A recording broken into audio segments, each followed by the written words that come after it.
Hi, I'm Taylor. I just wanted to apologize in the beginning because I'm getting over the flu. So if I sound a little bit off right now, that's why. Just to get that out in front of everything else. So you guys want to know a little bit more about me, and a big part of my life for the past 7 years has been rowing, and it's taught me a couple lessons that are very applicable in software engineering space.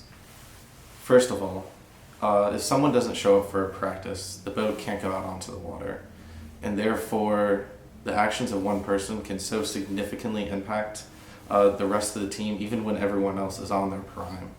I feel like this is really applicable to software engineering, because if one person isn't on top of their stuff, then the team can fall behind. And I've taken this into perspective when I do team projects, that I always want to make sure that I'm at 120% so that everyone else on the team can be at 120% too.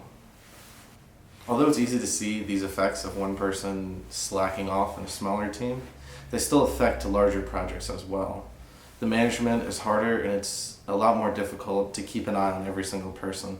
So it's more on the individual to make sure they're keeping up with their stuff and making sure that they are allowing the company to advance as best and as fast as possible. But I don't see this as a negative, that one person can significantly impact a large group. I see this as a positive. I see this every day as my actions have a direct and clear impact on the company. And when I do my best, it really pushes the company forward that extra mile.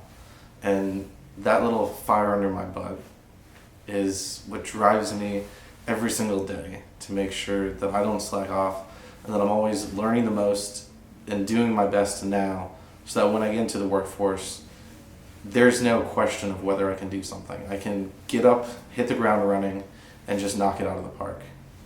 To bring this back to rowing, all sports say that they have teamwork. All sports say, we have to work as a team and then we're going to reach the goal. And that's true in every team sport. But rowing's different. In rowing, you need to have perfect timing between every single person. A half second, a quarter second can mean losing a race. And I'm not just saying that theoretically.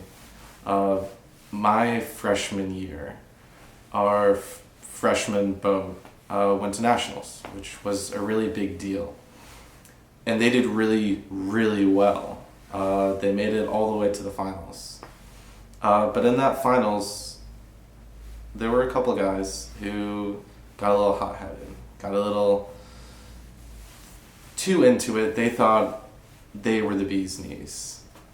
They were good, but they didn't mean anything without the rest of the team. And they tried to knock it up way too hard, way too fast. And those extra couple of half seconds cost them the race. They lost by, I believe it was 1/10 of a second. A 7.5-minute race lost by 1/10 of a second. You're only as good as your weakest person. And if you can bring that weakest person up and allow them to act their best and do their best job, then that allows the rest of the boat, the rest of the team, to do their best job as well. So if they had just lowered, realized that maybe they were the best, they were pushing the hardest, but if they pushed a little bit less and were on the same page with everyone else, then the boat would have won that day. There's no question about that. And I think that's really important. It's not about the people at the top. It's about the team as a whole. And if your team as a whole is moving in different directions and leaving people behind, it's not going to end out well for anyone. And at the end of the day, it's just not going to be successful. You're going to lose by that 1/10 of a second that you could have had if only you had looked out for the little guy and helped raise him up. Then everyone would have been able to succeed and be successful together.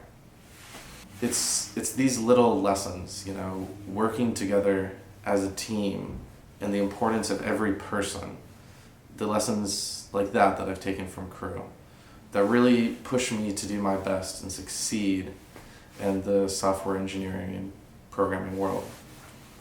I feel like because I have those skills, because I have that perspective, it gives me the extra edge understanding programming and byte representations and analyzing algorithms is important.